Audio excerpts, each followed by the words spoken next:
Good morning to all of you students. आपका online classes में स्वागत है। इस क्लासेस में हम डिस्कस करने वाले हैं एनसीईआरटी के एग्जाम्पल्स।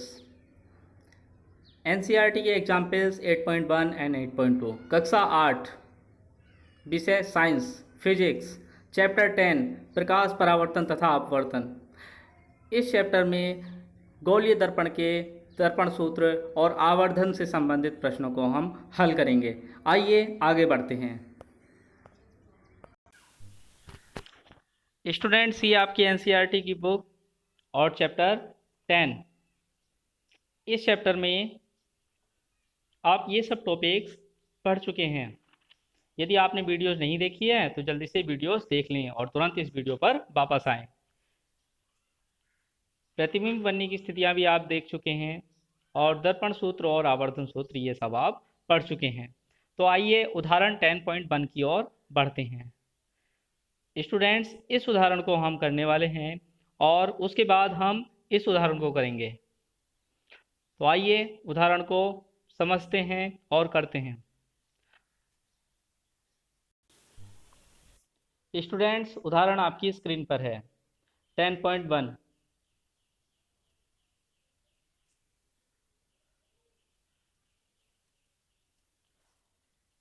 किसी ऑटोमोबाइल में पीछे का दृश्य देखने के लिए उपयोग होने वाले अवतल दर्पण की वक्रता त्रिज्या 3 मीटर है। यदि एक बस इस दर्पण से 5 मीटर की दूरी पर स्थित है तो प्रतिबिंब की स्थिति, प्रकृति तथा साइज ज्ञात कीजिए। तो स्टूडेंट्स, इसमें आप जो गौर करने वाली बात है वो ये है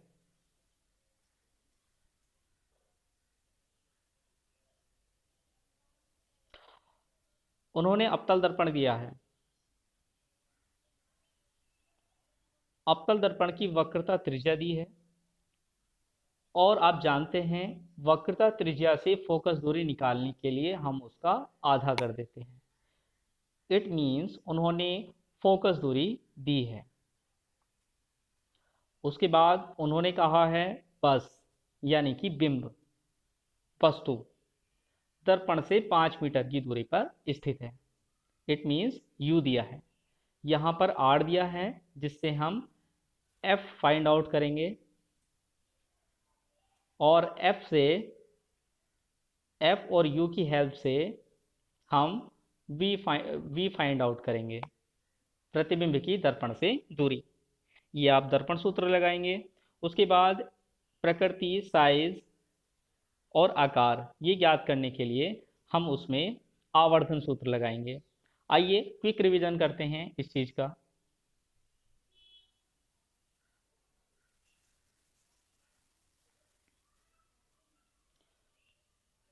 स्टूडेंट्स, पिछली क्लास में हमने दर्पण सूत्र पढ़ा था जो इस प्रकार से है 1/f = 1/v + 1/u। f focus दूरी, u बिंब की दूरी और v प्रतिबिंब की दर्पण से दूरी। आइए आगे बढ़ते हैं। प्रतिबिंब की ऊंचाई हमेशा धनात्मक लेनी है। प्रतिबिंब अगर वास्तविक है तो ऋणात्मक प्रतिबिंब की ऊंचाई, और अगर आभासी है तो धनात्मक लेनी है। प्रतिबिंब की दूरी ध्रुव से अगर वास्तविक है तो ऋणात्मक और अगर आभासी है तो धनात्मक। बिंब की दूरी हमेशा ऋणात्मक लेनी है क्योंकि बिंब हमेशा बाईं ओर होगा। फोकस दूरी यदि उत्तल दर्पण है तो निगेटिव, और अगर अवतल दर्पण है अगर उत्तल दर्पण है तो पॉजिटिव। यहाँ चिन्ह आप सही कर लेंगे, यहाँ टाइपिंग एरर है। और अगर अवतल दर्पण है तो अवतल दर्पण के लिए निगेटिव, ऋणात्मक, क्योंकि अवतल दर्पण इस प्रकार से होता है, उसकी फोकस दूरी इस साइड होती है, और उत्तल दर्पण इस प्रकार से होता है, उसकी फोकस दूरी यहाँ होती है, और सभी दूरियां मूल बिंदु से नापी जाती हैं। आइए अब हम आगे बढ़ते हैं।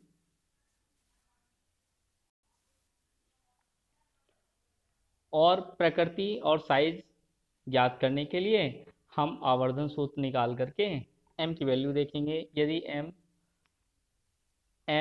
1 के इक्वल है तो प्रतिबिंब और वस्तु का आकार दोनों बराबर होंगे। यदि m की वैल्यू 1 से छोटी है तो प्रतिबिंब, ये कंडीशन, यदि m की वैल्यू 1 से छोटी है तो प्रतिबिंब छोटा बनेगा वस्तु की तुलना में, और 1 से बड़ी वैल्यू होने पर प्रतिबिंब वस्तु से बड़ा बनेगा। ठीक है, अब हम आगे बढ़ते हैं इसी जानकारी के साथ। तो यहाँ देखिए स्टूडेंट्स, यहाँ हमें वक्रता त्रिज्या दी है, इसे हम नोट कर लेंगे।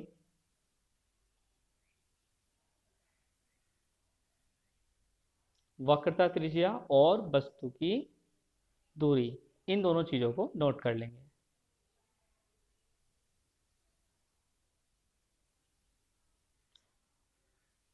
हम लिखते हैं वक्रता त्रिज्या r इक्वल टू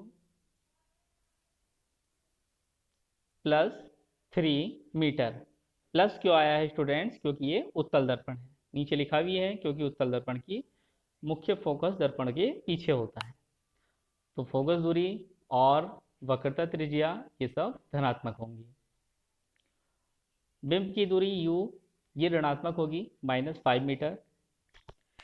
प्रतिबिंब की दूरी हमें ज्ञात करनी है और प्रतिबिंब की ऊंचाई भी हमें ज्ञात करनी है। फोकस दूरी हम फाइंड आउट करते हैं। हमें पता है कि जो फोकस दूरी होती है वक्रता त्रिज्या की हाफ होती है, f इक्वल टू r/2। यहाँ से हम r की वैल्यू +3 मीटर लगा देते हैं और वैल्यू आ जाती है +1.5 मीटर। स्टूडेंट्स, हमें u पता है और f पता है, हमें v फाइंड आउट करना है। हम दर्पण सूत्र लगाएंगे। आइए आगे बढ़ते हैं और हम लिखते हैं दर्पण सूत्र से 1/v + 1/u equal to 1/f।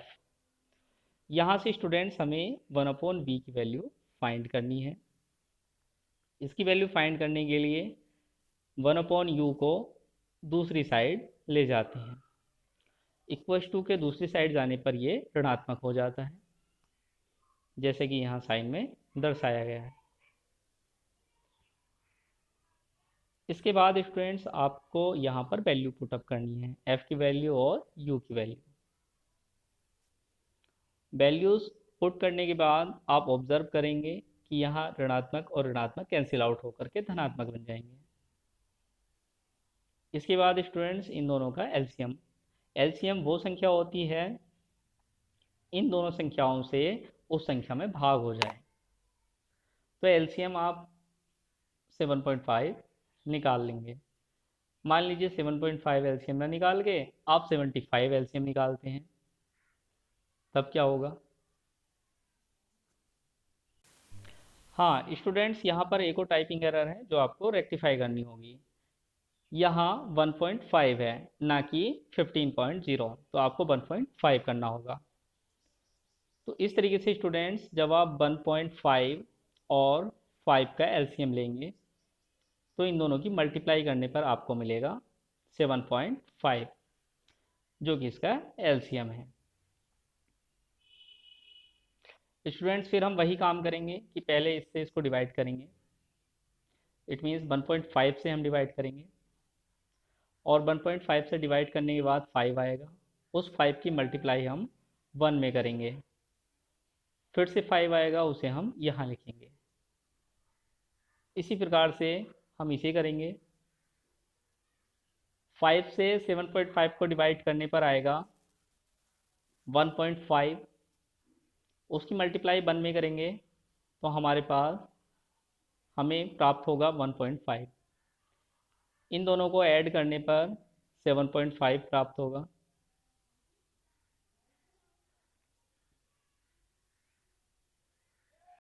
हाँ स्टूडेंट्स, इन दोनों को ऐड करने पर 6.5 प्राप्त होगा। 6.5 डिवाइड बाई 7.5, और आप जानते हैं ये वैल्यू 1/v की है, तो v का इसको अपोजिट करेंगे तो v की वैल्यू इसको भी अपोजिट करना होगा और ये मिलेगी 7.5 डिवाइड बाई 6.5, इसको भी इन्वर्स करेंगे। तो स्टूडेंट्स डिवाइड करने पर हमें आंसर मिलेगा +1.15। स्टूडेंट्स ऑब्जर्व करते हैं ये वैल्यू पॉजिटिव है। इट मीन्स दर्पण के ध्रुव से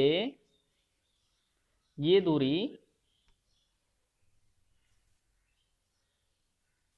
दाईं ओर है, यानी कि प्रतिबिंब दर्पण के पीछे प्राप्त हो रहा है। आइए आगे बढ़ते हैं और आवर्धन सूत्र से आवर्धन ज्ञात करते हैं। आवर्धन सूत्र आपको याद है, m equal to H dash divide by H, प्रतिबिंब की दूरी, हाँ प्रतिबिंब की ऊंचाई डिवाइड बाई वस्तु की ऊंचाई, माइनस v अपॉन यू। यहाँ पर स्टूडेंट्स v की वैल्यू अभी अभी हमने फाइंड की है 1.15 मीटर। ये वाला साइन नेगेटिव का आगे लगा लेंगे और u की वैल्यू -5 मीटर। बस इसको डिवाइड कर देना है स्टूडेंट्स और माइनस से माइनस कैंसिल आउट हो जाएगा और प्लस आ जाएगी। और यहाँ पर डिवाइड करना आप जानते ही हैं और आपको वैल्यू प्राप्त होगी 0.23। डेसिमल के 2 डिजिट्स तक हम वैल्यू फाइंड करेंगे। स्टूडेंट्स इसे ऑब्जर्वेशन करते हैं। चूंकि ये वैल्यू पॉजिटिव है तो प्रतिबिंब सीधा होगा और सीधे के साथ एक वर्ड जुड़ा होता है आभासी। स्टूडेंट्स एक और ऑब्जर्वेशन करते हैं, ये वैल्यू 1 से छोटी है, लेस देन 1। आवर्धन 1 से छोटा होता है तो प्रतिबिंब भी वस्तु से छोटा होता है।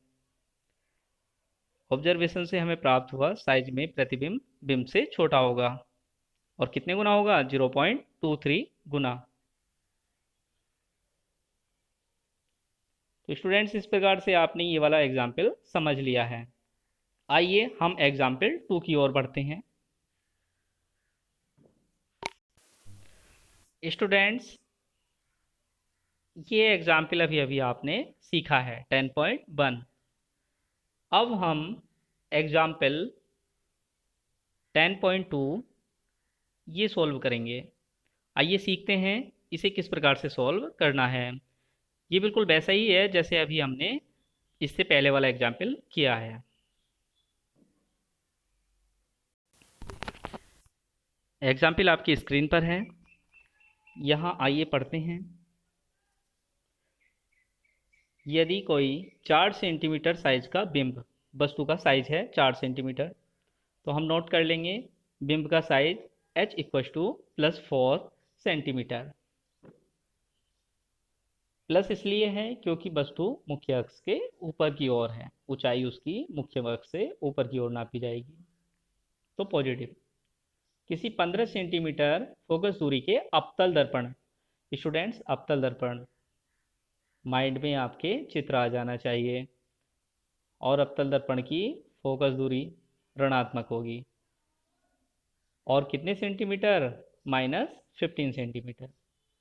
कोई डाउट हो तो बताइए, कमेंट बॉक्स में लिख करके भेज दीजिए। आइए आगे समझते हैं। 25 सेंटीमीटर दूरी पर रखा है, तो बिंब वस्तु से 25 सेंटीमीटर की दूरी पर रखा है, बिंब हमेशा ऋणात्मक लेंगे, तो u इक्व टू माइनस के 25 सेंटीमीटर। प्रतिबिंब दूरी v ज्ञात कीजिए और प्रतिबिंब साइज h डैश ज्ञात कीजिए। आइए स्टूडेंट्स इसको आगे सॉल्व करते हैं। सबसे पहले हम दर्पण सूत्र लगाते हैं। दर्पण सूत्र है 1/v plus 1/u equal to 1/f। यहाँ से हमें वैल्यू फाइंड करनी है 1/v की। इसको इसी साइड रखेंगे और 1/u को दूसरी साइड ले जाएंगे। इस साइड ये पॉजिटिव है, इधर आकर के निगेटिव माइनस के 1/u हो जाएगा। मैथमेटिक्स में आप जानते ही हैं, इक्वल टू के दूसरी साइड ले जाने पर उसका चिन्ह चेंज हो जाता है, ये पॉजिटिव या निगेटिव हो जाता है। तो इस प्रकार से हमें प्राप्त हुआ 1/v equal to 1/f minus 1/u। Students अब हम इसमें बस वैल्यू फाइंड करेंगे, वैल्यू पुटअप करेंगे और आंसर फाइंड करेंगे। अब देखिए f की वैल्यू आपको पता है, u की वैल्यू आपको पता है, ये वैल्यूज यहाँ पे लगाई गई हैं।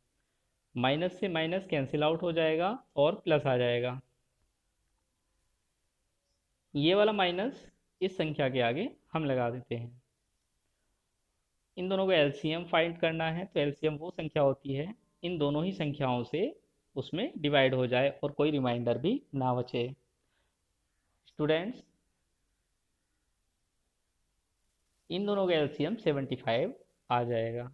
एलसीएम आपको ज्ञात करना आता ही है, 15, 25 ये आप मैथमेटिक्स में कर चुके हैं, तो इस प्रकार से आप कर सकते हैं।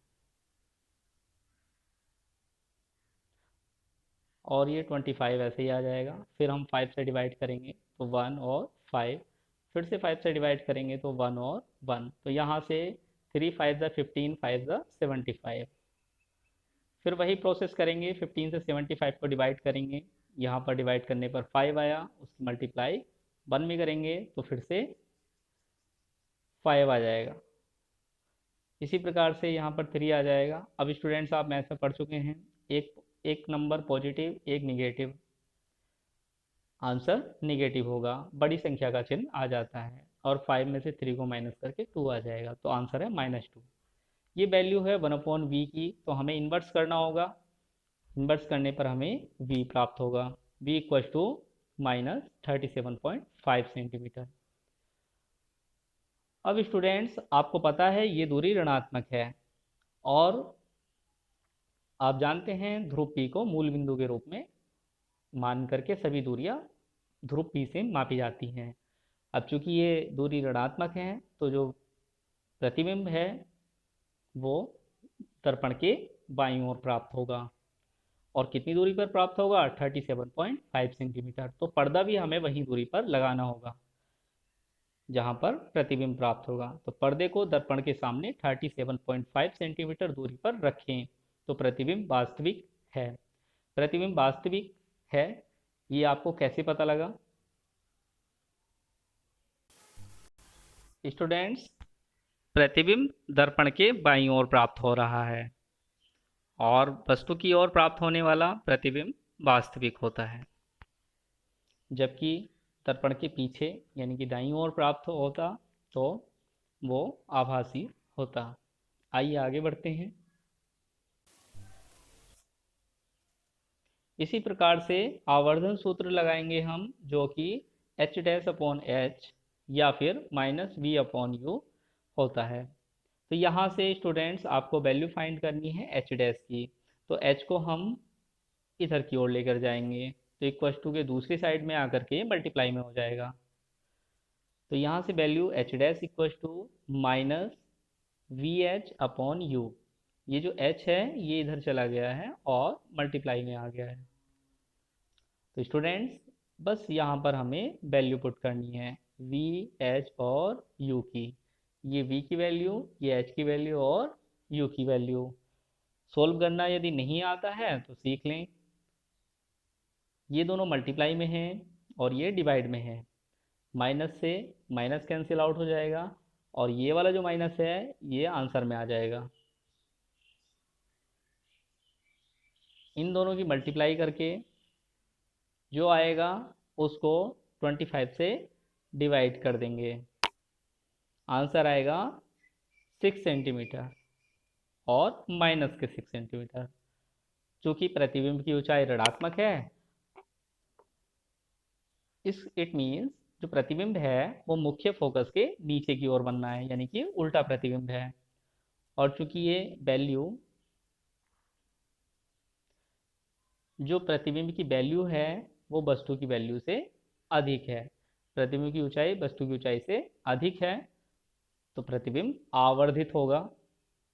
ऐसा हम क्विक रिवाइज में इसी वीडियो में सबसे शुरुआत में सीख चुके हैं। यदि फिर भी कोई डाउट है तो आप जल्दी से वीडियो को रिवर्स कीजिए, पीछे जा कर के क्विक रिवाइज में देख लीजिए।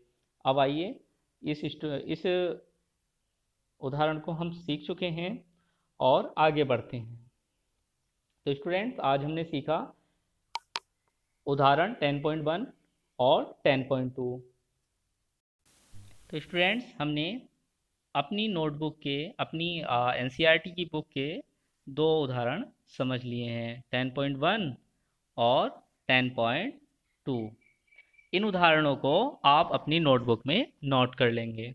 कोई डाउट होने पर आप व्हाट्सएप पर किसी भी टाइम कोई मैसेज छोड़ सकते हैं। अपना प्रश्न, अपना नाम और कक्षा, ये तीनों चीज़ लिख करके भेजें। तो इसी आशा के साथ आप घर पर हैं, सुरक्षित हैं और पढ़ रहे हैं, बोर्ड की अच्छी तैयारी कर रहे हैं। तो इसी आशा के साथ धन्यवाद। जय हिंद, जय भारत।